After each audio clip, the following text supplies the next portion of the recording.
Challenge என்னன்னா இந்த lemon நீ வெளிய எடுக்கணும், ஆனா ஒரு சொட்டு தண்ணி கூட வெளிய சிந்த கூடாது. ஓகேவா? சிந்துச்சுன்னா அவுட். கையில இருக்கிற தண்ணி கூட தொடக்கூடாது. கையில தண்ணி தொடக்கூடாதா? கையில தண்ணி வருது. இது சரி சரி, இது அவுட் இல்ல தோச்சிட்டேன். இது அப்படியே எடுக்கணுமா? அதெல்லாம் தெரியாது. சொட்டுச்சுன்னா நீ அவுட். நாம மைண்ட் யூஸ் பண்ணுவோமா? Out of the box. நான் மைண்ட் யூஸ் பண்றேன் பாரு. ஐயோ நான் கை கழுவுற தண்ணி அது. ஐயோ பேத்துட்டேன். ஆனா இது இல்ல. நீ பண்ண மெத்தட் ஓகே ஒத்துக்கிறேன், ஆனா கரெக்டான மெத்தட் உங்களுக்கு காட்டுறேன்.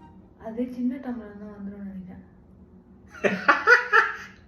நான் சொல்லி கொடுத்த மெத்தட் இவன் கை வச்சிருக்கனால அவனை பண்ண